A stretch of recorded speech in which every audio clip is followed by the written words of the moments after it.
Alrighty, swimming upstream. We're back at it here with my friend, co-host Alex Carver, the founder of Fish on the Farm and Swimming Upstream. Carver, how we doing, man? We have a very, very special guest here that I'm excited to talk some international prospects with. Yeah, doing good. Been getting to know these new signings that David and his team have brought into the system, and we learned a little bit the other day when they were signed, and we're here with David today to learn even more. So I'm excited to have David on and appreciate his time. Alrighty, Hey, Gills. you just introduced him, Carver. David Hernandez Beayne, director of international scouting for the Miami Marlins. David, very excited to have you on. Just want to get it going right away.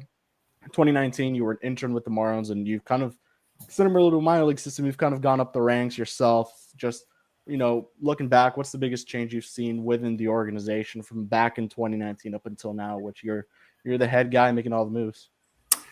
Yeah, so I'd say obviously been here for some time now, 6 full years going into my 7th. So I've been very fortunate to have been a part of some different groups, a lot of different leaders. I've been able to learn from all of them, kind of, what their style is, been able to pick and choose, the good things that, they've left in the organization and that I've been able to learn from them, right? And so, me being in this position right now has obviously been an accumulation of all of those things, just, meeting a lot of good people, positioning well. I would say like the biggest difference, to answer your question in comparison to what has been done in years past, I would say is more of a focus, an emphasis on, sustainability, understanding what our identity is and working off of that. So, I have really good, obviously, relationship with Peter, with Kapler.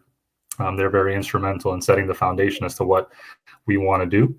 Both in the short term and in the long term. And it's kind of, taking our experiences on the international side and blending in with what, they want to do across the board. And so I'd say in general, we have a really good understanding of what that looks like and positioning us appropriately to, kind of blend the best of those worlds together. Just as a quick follow up to that, when you guys sign a player, obviously you bring them into the organization. They get to know the player. Obviously, after that, the player development kind of takes over after that. Is there any area or any time where you kind of intersect after a player is signed? Do they come to you for anything? Does player dev ask you for anything after a player has joined the organization? I would say we always, and I kind of touched on it on my speech, where it's like, hey, now that, for every single player, now that the transition goes from international scouting to player development, it doesn't mean that, we're going to forget about you or that, you're only going to be dealing with player development. We feel, as responsible for their well-being, ensuring that, they have everything that they need and that they're also doing their part too, right? Like they understand that they have an obligation to be a professional in all aspects, to do what they're told and, be curious and ask the right questions. And so we're always there to support them, not only in the Dominican, but also at the complex level as well. And so, yeah, it's, there are certain things sometimes that, player development will ask, but for the most part, it's in their hands, right? In terms of that development process and what that looks like. And again, there's a brand new group in player development. They're very motivated. There's a lot of talented people over there that are chomping at the bit to get started working with our players and the players that are currently here. And, we're obviously very excited for that process and, for those players to enter the system. Gotcha. You kind of touched on your past a little bit with the first question that Kev asked. I just wanted to ask specifically about Adrian. Adrian, of course, the outgoing, the guy that you took over for, of course, before him it was Fernando. But anyways, Adrian took over for him, and then now you're taking over for Adrian. You guys, I think, crossed paths before the Marlins, I think, if I'm not mistaken. So you guys have known each other for a while. Just as he was going out, or as you were getting ready to take over, what are some things that he told you? Maybe the best piece of advice that he gave you about how he went about business and how you're going about business now. Yeah, so I've had a lot of great mentors in this game. You kind of touched on it, knowing him prior to my time with the Marlins. He was with Boston. That's where I got to know him a little bit better, even though we didn't overlap as much, because in Boston I was a player development intern. He was assistant director of international scouting. And so he spent the majority of his time kind of traveling and obviously, running alongside Eddie Romero, the department in Boston. But ultimately, he's somebody that I got to know a little bit more of that year, obviously coming to the Marlins. we overlapped a lot more, considering that we were on the same team. And he's one of my greatest mentors in this game. I've had a lot of good ones, none bigger than him. He's somebody that really gave me an opportunity to grow and really develop within the international space. When we started working together back in 2022, when I became the manager of the department itself. And he's a guy that, had a lot of experience prior to coming to the Marlins on the international side, along with other, departments as well. But he really leveraged that to position us very well. As you mentioned, Fernando Segno also being involved and doing a lot of great things. He kind of just like piggybacked off of that and kind of built his own system. And, a lot of it still holds true today. The staff that was there with Fernando, with Adrian through. And so, he's somebody that's been really instrumental in my growth, and somebody that, I still talk to a lot to this day and that I value very deeply. Well, with the amount of turnover in the organization, Dave, just talk about maybe some of the names that have kind of helped you throughout this whole process behind the scenes, and just how much maybe you've had to change with so many new names coming in, at least from what the reports are saying with, on the international side, even on the state side of things. Yeah, there's been a lot of turnover and a lot of leadership positions as a whole. But, to Peter's point, one of his pillars is be a good teammate. So because of that, everybody has really embraced a positive effect to want to help one another. And so at least for me, it's been really easy being here for some time, kind of working with my new teammates and the people that are here. They've been very affable, very warming. They're very curious. They're very open-minded, and they kind of want to know how things were being done previously and, how things can improve from that, going on now. And so everybody's been very resourceful. They've been very open. Obviously, everybody's very talented and smart, and they've been very receptive to how we do things. On my end, it's just been, very flexible and very open-minded, right? I've been through numerous, like president of baseball operations at this point, kind of understanding what Peter, wants from us. And again, I feel like we do a really good job of communicating, making sure that we're all aligned and on the same page. And again, I feel very supported, very supported as to what I do and what we do here in this department. And it all starts with the foundation that was built for some time now. But again, like everybody who's here now has been fantastic. They all bring their own unique skill set and mindset from the different orgs that they've been. And I feel like because of Peter's openness, we've been put in a really good position to kind of express ourselves, understanding, again, what the bigger picture actually is. Gotcha. So I think this was asked in the press conference that you did just a couple days ago with us, but I kind of wanted to piggyback on it. The Dominican Academy, you obviously mentioned it already as well. This place opened a couple years ago, looks amazing. Just absolutely night and day from what you guys had to what you now have in that area, which of course give you guys so much more power, not only to negotiate with players, but to make sure they're at their best as they're growing initially with player dev. So I just wanted to ask, like, you guys had the draft class out there, the stateside draft class went out there, I think, to do workouts. What are players' like initial reactions when they pull up to this building, this massive facility that you guys have with all these different things? What do they say? And like, as they, get accustomed to what is there, what is kind of their opinion of the facility? I really wish players could see what our old academy looked like, just so that they could see the differences between what it is now to what it was before, because they're incredibly impressed right now, not only at the sheer size, but of the resources available to it. Everything is state of the art. Everything is brand new. It was designed extremely well. And so just from an engineering standpoint, it's absolutely stunning, and it's very practical in all senses. Everybody is very impressed. I haven't met anybody that has complained about, the new academy, the new complex, everything that it brings to the table. And so everybody's very excited to be there. You kind of forget that you're in because of how beautiful it actually is and how different it is than other academies. And that's not a knock to anybody else out there that has brand new academies. They're all beautiful in their own way, but I am a little bit biased. I think ours is one of the better ones, and for the right reasons. And I can, kind of echo everybody's sentiment that goes to it and that plays there and that practices and, goes through both buildings and the fields, that it is truly a special place. And I've talked to a lot of guys too that have been to our old academy and the new one. And they always open their eyes and say, wow, we wish we always had this, because it definitely makes the game, practices, everything else, education, strength and conditioning, that much more enjoyable for them. And I guess just talk a little bit about, I believe most of the draft picks went down there too. Just how much does it help to have that academy for those guys? And I think this is like the inaugural year of what you guys are doing with these new draftees. Yeah, I think it was an awesome experience for them for a lot of reasons, and it also shows, player development that they understand that it's a very beautiful building, that there's a lot of value associated with it, and that it's much more than just to be used for the international players. So I love the idea of bringing in the American guys, the draft guys, to get that experience about what their teammates go through, when they get signed, prior to signing, and the process that these international players, these Dominican players, go through to make it to the academy itself. So I know being there and talking to those guys and getting their perspectives, it was very eye-opening just to get more acclimated to the culture in the Dominican and what international baseball means as a whole. And so from that end, they were they really enjoyed their time there. I think player development did a tremendous job of putting them in a very competitive environment, putting them in a position to learn more about their teammates, and just exposing them to a brand new country that a lot of guys hadn't really visited. And so again, like we care deeply about like unity and connection, and I feel like that really accomplished that. And on top of that, they put in a lot of work through a strength and conditioning camp and baseball camp as well. So those guys got significantly stronger. They put themselves in better shape, and they also did some really good baseball fundamentals as well.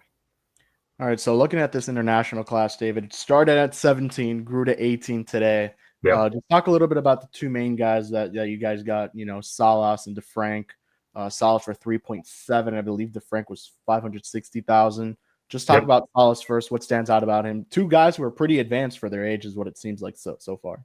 Yeah, we're obviously very excited about Andrew Salas. He's been the one that, I've been talking to a lot, just in the media in general, and rightfully so. Somebody that we gave $3.7 million to, that comes from a very extensive baseball background, somebody that has been making a name for himself for some time now, and who at a very young age stood out amongst, a lot of different prospects who were at that age at the same time. And so he's somebody that has always been very advanced, very polished.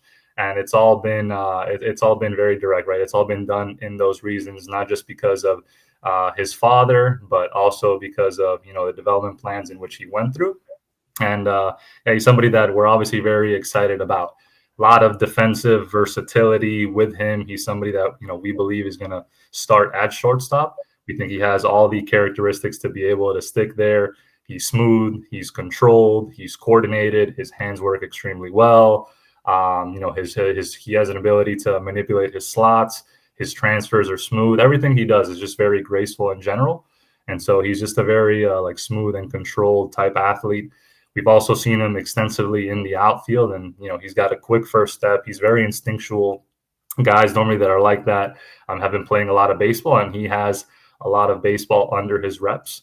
He's a true ball hawk out in the outfield. He's got plus speed, and so you put all those elements together, and we think that he's going to create a high defensive floor. He's going to have a high defensive floor in center field or at shortstop. And again, I feel like talking with different, personnel in player development, they're going to want to keep his bat in the lineup as much as possible. And so they're going to move him all over the infield just to get more versatility and see, just continue to develop his athleticism as a whole. So that part is very exciting. Offensively, he's also very, very polished, right? It's an advanced field to hit. I've seen a lot of reports putting him in the 65 hit tool tier. If you were to look at, internally our system, there's a lot that are pretty close to that, and some that might surpass that depending on the scout. It's a very fundamentally sound package. It's a really quiet type stance, but everything that he does is very rhythmic, and he's always positions himself like very well. He's very adjustable. He creates torque. He's very efficient with his movements, and he's got a really good feel for the barrel and plus hand-eye coordination, controls the strike zone, is very patient, recognizes pitches very well, and is just very efficient with his movements. So, he's a guy that for us is going to have like really high swing decisions. He's going to have high contact frequency. He's going to play a premium position. And yeah, we think he's going to be very valuable for those reasons. And if you could just talk a little bit about Defrank as well. Yeah. So Defrank is, I think I said it in my presser, which he's one of the more advanced pitchers I've ever seen in my short career of doing this. I remember the first time that I saw him physically, he was very impressive. big, strong, durable, large-bodied, very wide type frame with a thicker, stronger lower half. I was very impressed that with that size that he has, how rhythmic he was. How quickly his body works and how everything moves very fluidly. He creates cyclical rhythm. He creates momentum. He's got a fluid handbrake. He's got electric arm speed that allows him to get up to 95 plus that we've seen him in the past. And he also creates deception. He's a guy that, extends both arms equally. He puts his glove hand in the release point window, which will, disrupts hitters' timings. And again, he's got premium velocity. He's got a plus changeup right now, good breaking ball. And if you just take all that into account, it's very rare for somebody his age to be able to do that. And we think, again, he's somebody that's going to, project very well and somebody who should move quickly if he does what he's supposed to in the minors. So obviously, from what you're saying and from what you see in the tools, it's control, it's good velocity, and then to have a changeup already that's that good at that age is crazy to see, just from what we've seen so far. So, what do you think? As he comes in and player development gets their hands on him, what do you think is like the next step in his development? Is it something mental that he needs to work on? Is there just more continuity? Just get him innings. Like what is going to be the next step and next focus? I still think he has room to fill, so he'll have to get stronger. I think he's super young, so he is going to need to understand what it takes to build a professional routine. Player development is definitely going to put him in position to understand what the proper routines are, plyo care, arm care, etc. So that's going to be really important just to maintain his health and keep him healthy. I think ultimately there's going to be a stronger emphasis as well on pitch design. So I'm sure that they'll get with him to figure out optimally what pitches make the most sense based on what his mechanics are. He's going to have to also improve some mechanical deficiencies that he does have, especially in his lower half that every player has at this point, right? No player is perfect. And so he's going to have to work on some things. And I'm sure player development will identify that to work on him and try and unlock more of his potential to make him better. So yeah, by no means is he a finished project or product. No player is, but for the most part, he's very advanced in areas, but there will definitely be some things for him to improve on that player development will undoubtedly help him with. Yeah, and then I guess the last one that we got on on Salas, obviously you were around for his brother in 2019. You saw that. You saw him the other day. You said he was there at the ceremony and everything, which is awesome. You also touched on the fact that there's no bad blood between you guys. You love family. You still love Jose. It's just business thing with the trade, all that. I just wanted to ask about, obviously they're brothers, so similarities that you see in both players. What does Andrew do similar to Jose? Is Andrew advanced in an area that maybe more advanced than when Jose was signed? What are your kind of comparisons between the two players? It's a really good question, and you're making me go back to my vault when I first saw Jose in 2019. I got to know him really well when he spent time at the academy as well. After he signed and when he went through the tricky league phase. I think if you look at Jose and Andrew separately, Jose was probably a little bit more explosive. He probably had a little bit more natural juice, a little bit more bat speed, a little bit more power. He was a 6'2", 6'3" type runner at the time, so he was a little bit more dynamic in those areas. But his actions were a little stiffer, right, than Andrew at this point. Andrew has a little bit more fluidity, a little bit more gracefulness. They remind me a lot of one another. I think that as a whole, Andrew, is again a little bit more projectable, a little bit more graceful and fluid than Jose at the time. I think they both do things a little bit differently, though, with Jose being slightly more explosive. At least when I saw them two at a similar point in time. But again, at the time, they were both very talented players. But yeah, and I've obviously seen Andrew more in games than I saw Jose, so I can speak to Andrew just being very advanced, from a hit tool recognition, plate discipline standpoint. I don't remember from my time, in 2019 seeing Jose all that much in game, but just from a raw tool athleticism standpoint, those would be the differences that I had. But I do remember Jose in some games. He was also very productive. And again, it just comes from that Salas family cloth of those guys being very talented and developing very well as well. So I guess just with this class and specifically Andrew and Kevin, do you see a world where they report to spring training for minor league camp, or do you think they'll just go straight to the Dominican Summer League? So for Kevin Defrank, again, and it's going to be player development's decision. It won't be international, or it won't be my decision. But I believe for Kevin, the plan is for him to report in early February for early camp in the Dominican Republic. And for Andrew, I believe the plan is for him to report straight to Jupiter. So he'll get started stateside, practicing and being implemented within that program. I don't know what his assignment is going to be or where he's going to end up. We actually have those discussions this week as to what that's going to look like and what his development plan will be. So that'll be a TBD. But I believe the full intention is for him to come straight to the States. Nice. Wow, that's awesome. I guess we can ask about the newest guy. We didn't know about this guy the other day because it wasn't done yet, but now it is. So we can ask about the newest player that you guys signed, Adriano. So I wanted to ask you about this player, Cuban guy. You signed him for $350K. What's the backstory on him? What do you guys like about this player? Yeah, so he was somebody that popped up a little bit later in the period. We were going through our process with him in around November and December. He's somebody that immediately you look at, and he definitely looks the part physically, right? It's imposing size with the desired measurables that we look for, that has coveted like height and projection qualities. He's 6'3", very sturdy, projectable type frame. And so just from the physical component of it, it's what we look for in our arms. And then on top of that, we were very impressed by how athletic he is within his frame. He's a very athletic mover. He does a good job of really piecing his delivery together, the linear phase, the rotational phase, the mobility qualities, the flexibility qualities, in combination with the size, athleticism, projection, allow us to believe that he's going to be somebody that has significant upside. And then on top of that, his pitch package was very unique.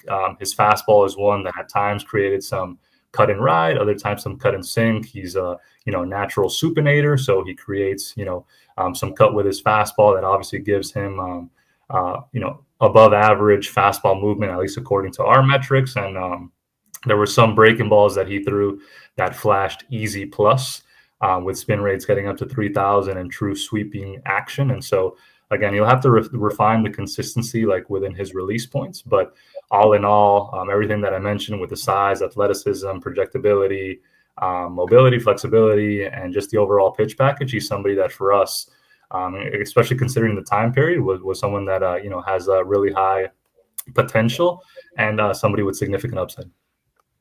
I guess the next question is something that happens that always in the international market, and I think it even happened with Marrero, for example. But just from what you can tell us, what did happen with Juan Tomas? Originally agreed with the Marlins and then ended up going to Chicago towards the very end. From what you can tell us, just more or less explain what happened there. Yeah, that's something that I can't really get too in detailed with. I mean, in the end, he's somebody that we were following very closely, that was going through our process, in terms of early development, and ultimately, obviously he no longer signed with us, and we wish him the best, obviously. But yeah, it's something that was obviously in the past, and ultimately ended up signing with the Cubs. But yeah, I'm just not going to go into detail with that. Yep. So, just where do you see this farm system at the moment as an organization? Obviously, it's the focus for this organization right now is to build this farm system up.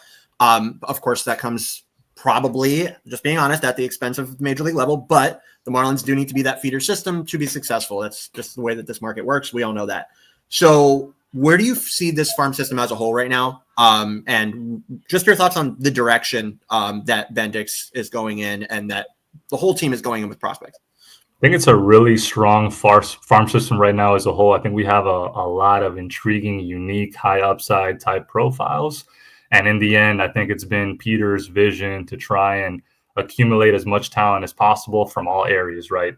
Amateur scouting, international scouting, pro scouting, within trades, just to try and put them in a new player development system that's going to try and unlock their full potential to the greatest, abilities possible. And I think ultimately everybody has done a really good job, Frankie on the amateur side, obviously on the pro side as well, to acquire as much talent as possible. And in the end, the plan is to develop those guys and have as much talent, as possible to figure out who the core Marlins are going to be for the future. And so, we're obviously very excited about all the players that are currently in the system. Reflecting back to the time that I've been here, I feel like there's a lot of different types of talent in general, like different types of profiles that all have their own unique upside. And I think again, it's a good time to be in the system because of the new player development system that's in place, and also there's just a lot of talent in general from a lot of different organizations, including our own. And I feel like it's a really good time to be here with the Marlins. I know internally we're all very excited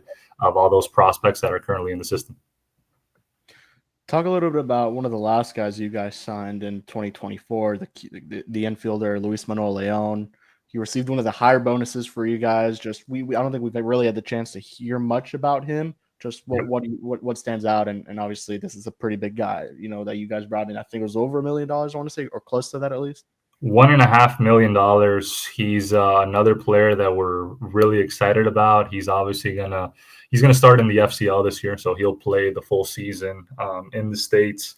Player development is really excited to have him on board. Obviously they've been hearing a little bit about him and what he brings to the table. Incredibly dynamic type athlete with pliability and explosive qualities. Somebody that flies, feet are fire. He's a 6'2" type of runner, really explosive, big time power, adjustability within the swing, center field and shortstop capabilities, even though he's going to start in center field as well. But somebody that, again, just from a pure athleticism standpoint, competitive standpoint as well, projects very favorably. And, he's been putting in the work, he's been preparing, he's been adding a lot of muscle mass while still maintaining, the flexibility in his body. And so he's positioned himself very well. We're all in the international department, player development department, and organization as a whole very excited for his development and just to get him, in the system come January. So I believe the plan is for when early camp does start in Jupiter, for him to be there to take part in that. And then I want to ask you, just looking at last season, DSL, FCL, a lot of guys that really stood out. I mean, just if you could name a couple that stood out to you. And I think we need to ask about Andres Valor, one of the more successful guys in the system recently, who Alex and I are extremely high on. And if you could talk a little bit about him as well. That was going to be my pick. So Andres Valor is definitely somebody that we really like. He's gone through, he's been in our system now for a couple of years, has had a lot of success in those both years within our system. And again, somebody that physically resembles what we look for, chiseled type frame that's very athletic and explosive, somebody that has performed himself extremely well. And again, like when you mix the performance with the physical traits and also the athletic traits that you look for that project very well, he's somebody that I think is correctly ranked like very high within our farm, and that I can tell you, again, internally, we're very excited about. And so he's a great dude. He's a hard worker. He really cares about doing things the right way. He's a good teammate. And yeah, we're very excited about his development. I don't know where it is that, he's going to start this upcoming year, but I know he's up for the challenge, and he's been preparing himself rigorously during the off season to be ready for that challenge. Just to follow up on that question really quick. That FCL team last year, what did they say, like 200 bases or something like that? It was a record, yeah. Like, did you foresee that happening? No, I did not, to be honest with you. Yeah, that's that was mind-boggling. I didn't even know it was happening. I think it was somebody on our team had mentioned to me, like, hey, did you see how many stolen bases we're stealing in the minors and in the FCL in particular? And I was like, no, I haven't even seen that. And it was like a tweet that showed like what the amount was, and it's incredible. It's definitely the mindset has shifted to obviously be more aggressive whenever they get on base. But yeah, that was something otherworldly for sure. Yeah, that was crazy. We were out there for the championship game. Unfortunately, they lost. Yeah, when they got kicked, the Tigers, I think, beat them. But yeah, that was a fun team. Yeah, De La Cruz, Valor. That was a fun team. Yeah, crazy. I guess just as a last on that team before we get to our last question, Juan De La Cruz. This is a guy that impressed both me and Kevin. It's a guy that you know pretty well. I thought he could have made it to low A last year because he was already there, but whatever. I'm sure he'll get moved up when the time is right. But what are your thoughts on how he's continued his development here, in terms of when he was signed, in terms of where he's at now? Yeah, another guy that we're very excited about. One of my favorite pitching prospects as a whole.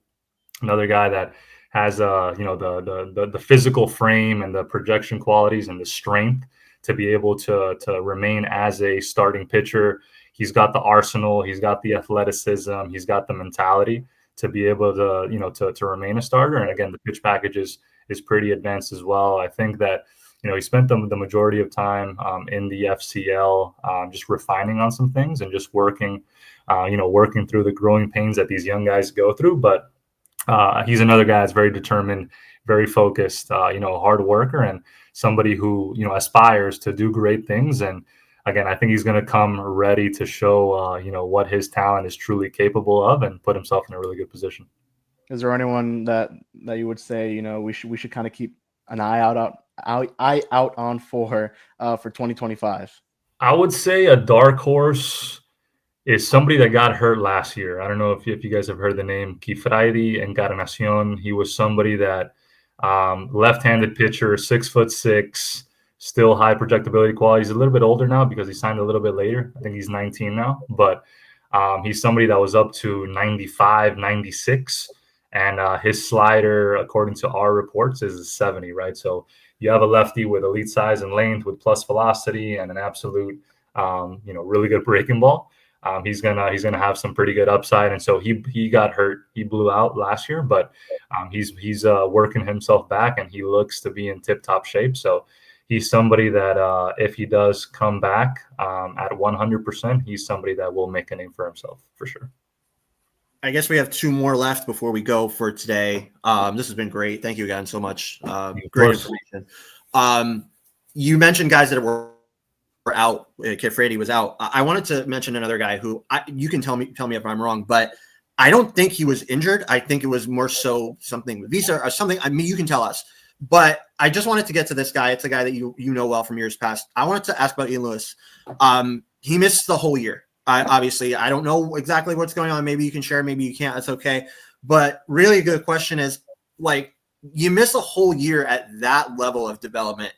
How hard is that for a player to come back from? And can Ian do it, in your opinion? I think for younger players, it becomes challenging due to the time missed because of how important it is to develop within that year.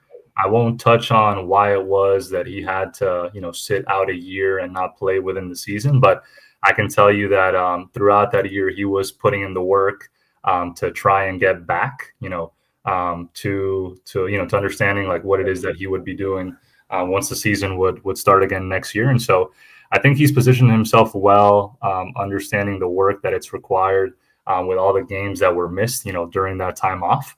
But it is challenging. But again, he's somebody that understands, how hard it is to begin with, to establish yourself and make a name for yourself. And he's somebody that's, a really hard worker, someone that's going to position himself well. And again, understands that time is of the essence, and that, this could be a make or break year. And so he's been working very hard this offseason to get himself ready. And again, I don't know what the full situation with him is, but I think he should be full go.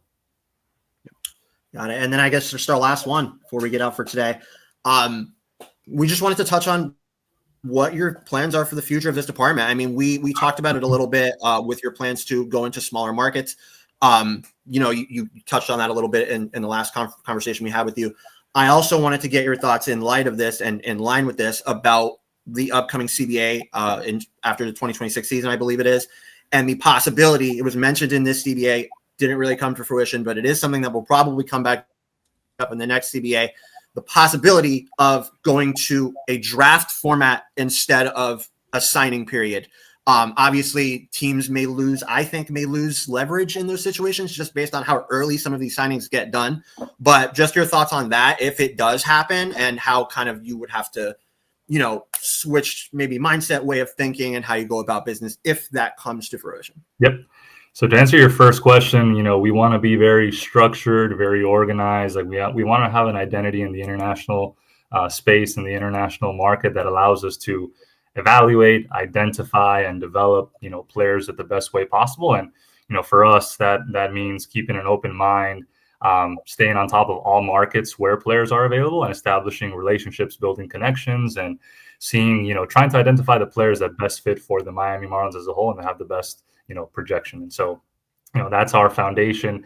That's what we work off of. We have a very great and talented group that's currently working, towards accomplishing that. And so, those guys are fantastic. And I think we've done a really good work building off of, the previous leaders who have been here before to position us very well for what that future is.